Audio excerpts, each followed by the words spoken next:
গজা বলতো, একটা ট্রেন যদি ঘন্টায় 60 কিলোমিটার বেগে যায় তাহলে আমার বয়স কত হবে? স্যার, আপনার বয়স তাহলে 40 বছর হবে। বাহ, ভেরি গুড। তা কিভাবে বের করলি তুই আমার বয়সটা? স্যার, আমাদের পাড়ায় একটা হাফ পাগল আছে, তার বয়স 20 বছর। আর আপনি তো পুরোই পাগল, তাহলে আপনার বয়স তো 40 বছরই হবে স্যার।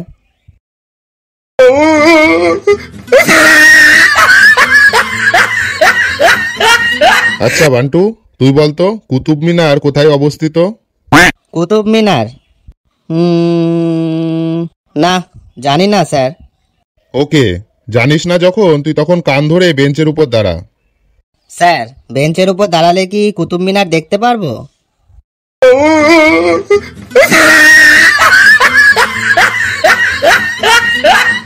গজা বলতো, ঘুম পেলে আমরা বিছানায় যাই কেন?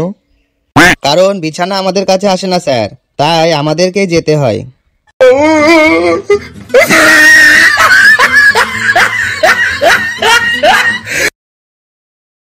বান্টু বলতো, যদি বিদ্যুৎ আবিষ্কার না হতো তাহলে কি হতো? কি আর হতো স্যার, আমাদেরকে মোমবাতি লাগিয়ে টিভি দেখতে হতো।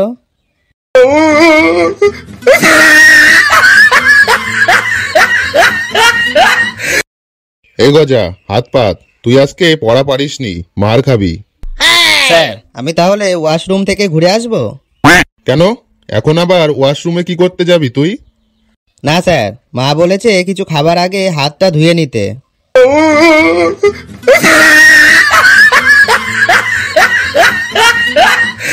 মিতা, তুই একটা বড় শব্দের নাম বলতো। বড় শব্দ? রাবার হবে স্যার, রাবার। রাবার? রাবার তো ছোট শব্দ। আরে স্যার, টানুন না, তাহলেই তো বড় হয়ে যাবে।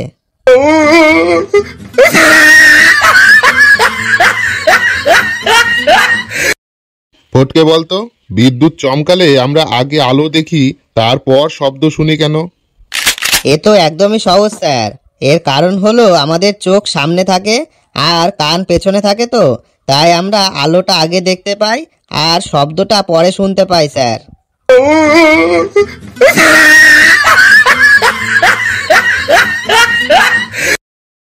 এই গজা, তুই তো ওর হাতের লেখা ভালো করতে পারিস না। কালকে তো ওর পরীক্ষার খাতা দেখছিলাম, আমি তো অর্ধেক লেখা বুঝতেই পারলাম না। আসলে স্যার, আমি বড় হয়ে ডাক্তার হব, তো তাই হাতের লেখা আরো বাজে করার চেষ্টা করছি। হ্যাঁ, তো তোর ডাক্তার হওয়ার সঙ্গে হাতের লেখা বাজে করার কি সম্পর্ক? ঠিক বুঝলাম না তো। আরে স্যার, বড় বড় ডাক্তারদের হাতের লেখা দেখেন না, কেউ সহজে বুঝতেই পারে না। তাই আমিও আমার হাতের লেখা খারাপ করার চেষ্টা করছি। যেদিন আমার লেখাও স্যার কেউ বুঝতে পারবে না, সেদিন আমি ডাক্তার হওয়ার যোগ্য হব স্যার। বাপ রে বাপ, কি ভয়ঙ্কর লজিক রে তোর।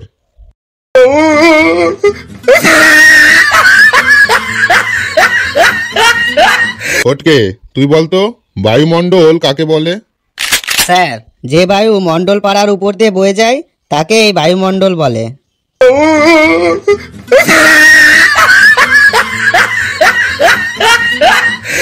আচ্ছা বান্টু, তুই সূচ হয়ে ঢুকে ফাল হয়ে বেরিয়ে আসার একটা উদাহরণ দে তো, দেখি কেমন পারিস। যেমন ধরুন স্যার, টিউশন মাস্টার হয়ে ঢুকে জামাই হয়ে বেরিয়ে আসা।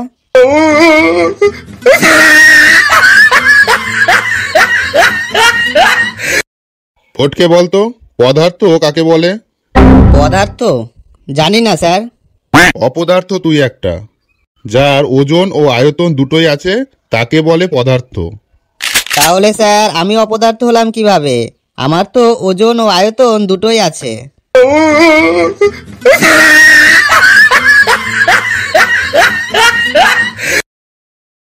আচ্ছা গজা, তুই বলতো যে গাল লেখে তাকে কি বলে? স্যার, গীতিকার বলে। গুড। আর যে সুর বাঁধে তাকে কি বলে? স্যার, তাকে তো সুরকার বলে। Very good. এবার বলতো তাহলে যে প্রাইভেট পড়ায় তাকে কি বলে? স্যার, তাকে প্রাইভেট কার বলে।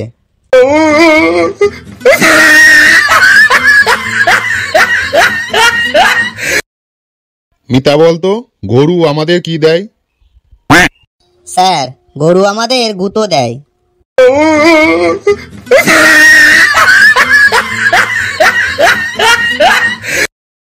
ফটকে, তুই বলতো আমি একজন মানুষকে খুন করেছি, এটাকে ভবিষ্যৎকালে পরিবর্তন করলে কি হবে? স্যার, এটা আর ভবিষ্যৎকাল হবে, আপনি খুব শীঘ্রই জেলে যাচ্ছেন।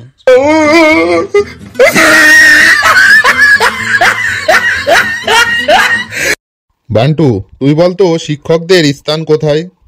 কেন স্যার? আমার পেছনে। গরু, শিক্ষকদের সম্মান করতে শেখ। শিক্ষকদের সম্মান না করলে তুই কোনোদিনই মানুষ হতে পারবি না। শিক্ষকদের স্থান সবসময় মাথায় রাখতে হয়। কিন্তু স্যার, আমার বাবা তো মাঝে মাঝেই বলে, তোর পেছনে এত মাস্টার লাগালাম তাও তুই পাস করতে পারলি না।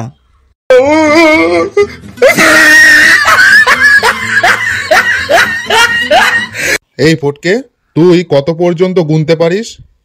আমি আমি তো স্যার 1 থেকে 10 পর্যন্ত গুনতে পারি। মাত্র 1 থেকে 10 পর্যন্ত গুনতে পারিস? তাহলে তো তুই জীবনে কোনো কাজই করে খেতে পারবি না রে। কেন স্যার? রেসলিং এর রেফারি হব। রেসলিং এর রেফারিদের তো 1 থেকে 10 পর্যন্তই গুনতে হয়।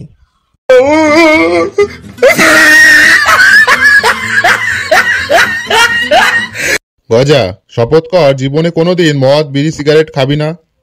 শপথ করলাম স্যার, কোনোদিন খাবো না। শপথ কর কোনোদিন কোনো মেয়ের দিকে তাকাবি না। ঠিক আছে স্যার। শপথ কর কোনোদিন কোনো মেয়েকে বিরক্ত করবি না। Okay sir. শপথ কর দেশের জন্য শহীদ হয়ে যাবি। হ্যাঁ স্যার, শপথ করলাম দেশের জন্য শহীদ হয়ে যাব। এমনিতেই এই জীবন রেখেই বা আর কি করব sir. Oh, no, no, no, no.